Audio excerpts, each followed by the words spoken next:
રાષ્ટ્રીય કાનૂની સેવા સત્તામંડળ નવી દિલ્હી, ગુજરાત રાજ્ય કાનૂની સેવા સત્તામંડળ અને ભરૂચ જિલ્લા કાનૂની સેવા સત્તામંડળના સંયુક્ત ઉપક્રમે અંકલેશ્વર કોર્ટ સંકુલ ખાતે રાષ્ટ્રીય લોક અદાલતનું આયોજન કરવામાં આવ્યું હતું.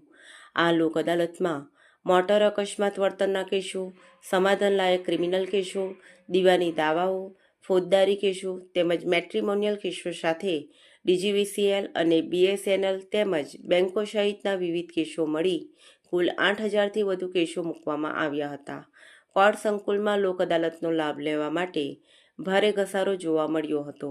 લોક અદાલતમાં Ankleshwar bar association, court staff તેમજ ન્યાયાધીશોએ સેવા આપી હતી. લોક અદાલતના માધ્યમથી નાગરિકોનો સમય, વકીલ ફી તેમજ અન્ય આવવા જવાના ધક્કાઓ પણ બચી જતા હોય છે. સાથે તાત્કાલિક ન્યાય મળી જતો હોય છે. ઉપરાંત નામદાર કોર્ટ પર કેસોનું ભારણ પણ ઓછું થતું હોય છે.